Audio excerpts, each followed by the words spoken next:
Hello, welcome to the preview show as we look ahead to Town's Good Friday contest against Bristol Rovers at Portman Road this afternoon. I'm delighted to say that we're joined by Marcus Stewart. How are you doing, Marcus? I'm fine, thank you, Dan. Yeah, very good. Good man. Thank you for coming on and joining us. Bristol Rovers, a club that you know very well. You started out there in the academy. Just give us a bit of a background to how that began for you. I mean, I got released by Southampton around about 13 years old. Got a phone call off a coach called Roy Dolling, who took me to Bristol Rovers at the time. I was 13-ish. And from there onwards, really, I stayed at the club until I left to go to Huddersfield when I was about 22. So, I've seen some good times there. I played for England under 15s when I was obviously 14, 15. And then got my first professional contract there, which is a very special day, as you want it to be. So to be a professional footballer, that's where I got it at. And then obviously my career went on from there.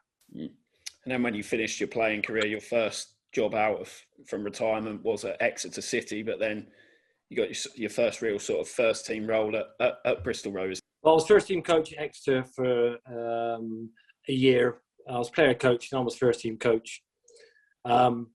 And then I left there, and then I became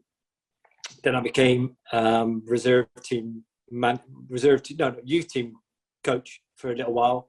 Then I was back up with the first team doing the reserves, and then I became assistant manager. So I was there for like 6 years as a coach. So all in all, I've probably been there about 13 years. What you've seen them this season doing bits and pieces of work and watching their games? What have you made of them? They've had. Is it their third or fourth different manager? It's been a bit of a turbulent season for him, hasn't it?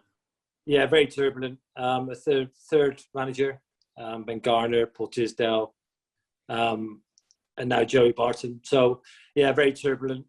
I think, recruitment's been key within that period for me. The right players haven't come in, maybe too young. And the senior lads, the ones that have come in, don't seem to have influenced the younger lads. So, yeah, it's a bit of turmoil there. I hope Joe's got a tough job for the last 8-9 games to try and keep them up, really. But if he does, it'd be a great feat to be able to do that, because they are, they've lost 4 on the trot. They've obviously got Ipswich tomorrow. Then I think their next game is Doncaster. So, yeah, he's got to get a win on the board as soon as possible, really, just to get some confidence back in the lads. Yeah. What have you made of the appointment of Joey Barton? It certainly probably raised quite a few eyebrows. It was a bit of a coup, really, isn't it? He's done a brilliant job at Fleetwood. Yeah, I mean, he's quite a young manager, isn't he, really? He didn't really have any coaching experience before that. In terms of a name for the club, yeah, of course it is. He's played at the highest level in Scotland. So, we'll see. I mean, who is the right manager for anyone? No one knows. It can be experienced, could be inexperienced, could be a big name manager. You just have to get the right person in. They've gone before with, more football orientated passing the ball, with Ben Garner and Paul Tisdale, passed away at the back. I don't know what type of coach Joey is, but I've seen obviously passing, but not as under 21 and 23 style that the other previous two managers were. So it's definitely different than the last two. But like I say, you don't know which man's the right man. You can do all the interviews and everything and go look at the background of each manager you bring in. But until you've worked with him for 3, 4, 5 months and he starts getting results, then you don't really know. You're going into a bit of a minefield, really. I mean, that's every club, I think. With Ipswich at the moment as well, how things have gone recently. Yeah, just on Bristol Rovers, they are in a bit of a wretched run of form. They've lost their last 4 and 1 point out of the last 15. So they will be desperate. They'll be fighting for their lives, desperate, coming here looking to get 3 points, which they really need, don't they? Both teams do as well. Both teams do for different reasons. Obviously Ipswich can get in the top 6 if they win the next 2 games, possibly after the Easter period. And Bristol Rovers need the points to get out of the relegation zone. I think they're 2 points off it. So, Easter period is, quite a good period. You can get good points on the board in 2 games out of the way. But, in the reverse side of that, you can lose games and you be even deeper in the out of the playoffs for one, and from Bristol Rovers' point of view, it could be, deeper into the relegation zone when you need 2 or 3 wins to get yourself up there and out of it. So it's important for different reasons. But I know which camp I'd rather be in. That's the Ipswich one, because this time of year, it's a great feeling if you've got a chance of getting in the playoffs or a chance of automatic promotion. And that's the feeling you want. You don't want to be those players that are at Bristol Rovers at the moment, don't know what's going to go on, fighting for their lives to stay in the league. So I know which camp I'd rather be in at the moment. There'll be more of a feel-good factor, with the new manager just come in, and the fact that you still can get in the playoffs. That's the camp you want to be in as Ipswich. That's for sure. Yeah, there's a lot of talk amongst fans about Ipswich's favourable running on paper. I stress it's only on paper, and obviously we're up against Bristol Rovers this afternoon, and then Rochdale on Monday. 2 teams at the foot of the table, but that's only on paper. You're not just going to get them wins, and you've got to earn the right to win them. And fans will be, and rightly so, looking to get maximum points from both games, won't they? I think so. I mean, that's Paul's talking about getting in the playoffs, and he's that's what he wants to do. And if he doesn't get into the playoffs, he sees it as a failure. Yeah. You have to win.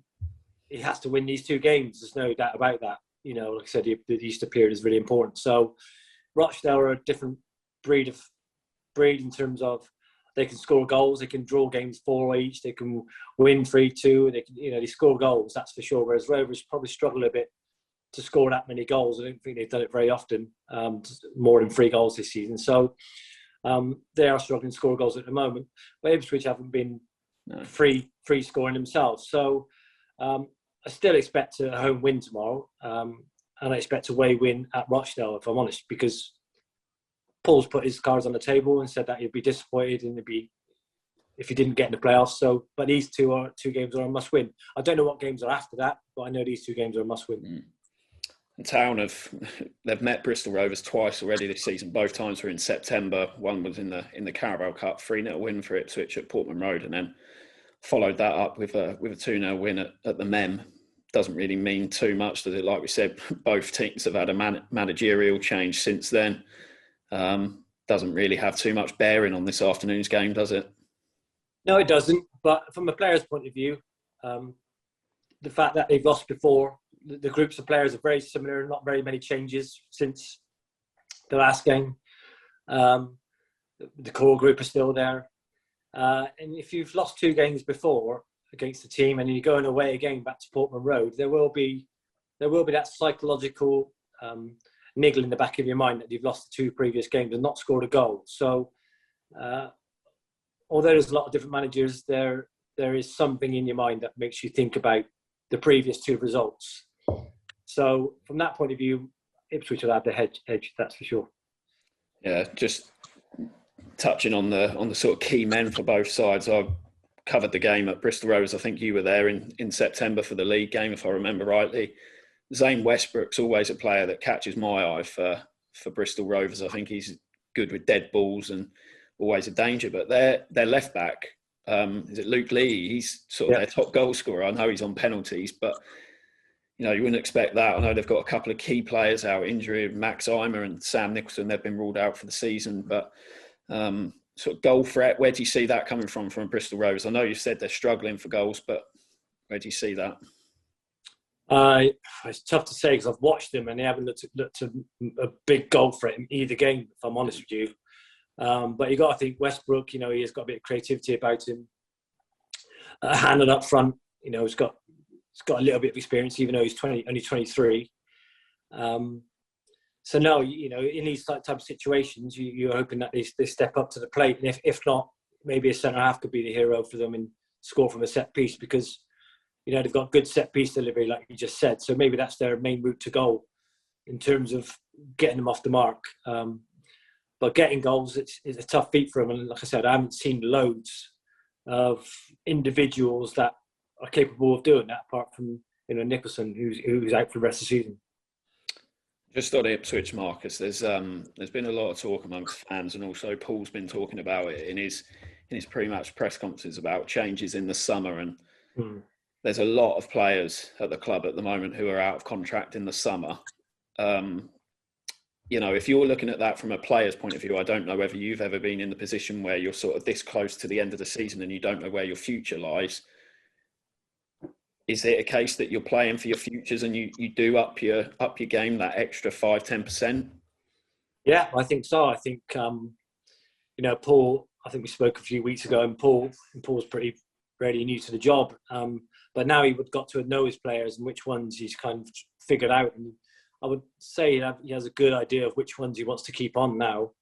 Whether he's had those chats that I said about, I don't know.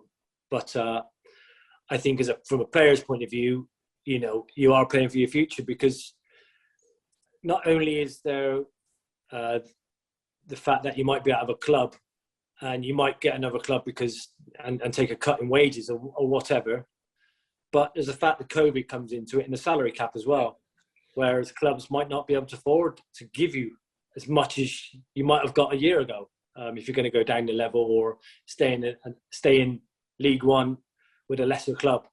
So there's a lot of scenarios that can happen from a player's point of view, and I don't think the unwanted player at Ipswich, will get the deal that he wants at another club, like he might have done this time last season. So I think they're even more so they're playing for their futures at this club and other clubs to get what they can, because it's a different market out there now, and it'd be a different market in the summer.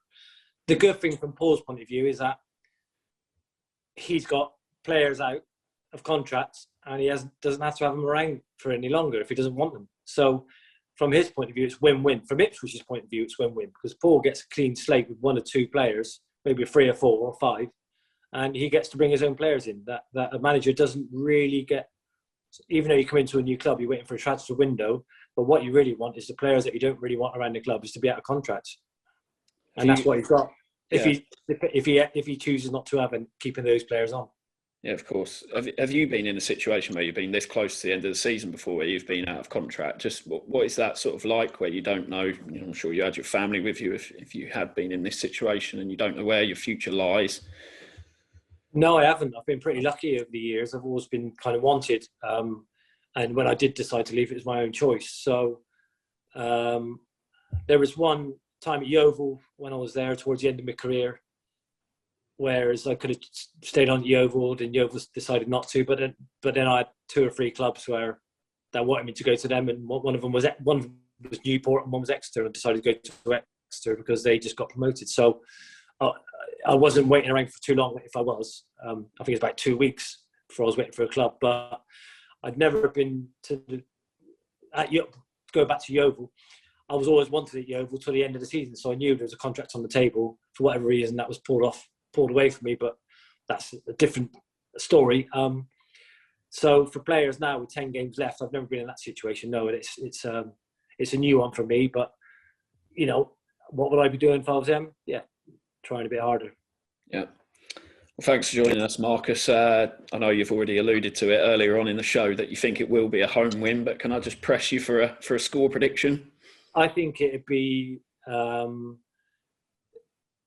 depending what formation Rovers play, I think, Paul will go 4-4-2-3-1. He's talked about maybe going 4-4-2 and not being one-dimensional for the rest of the season. He might go to that. But I think he'll stick with what he's got and what he knows at the moment.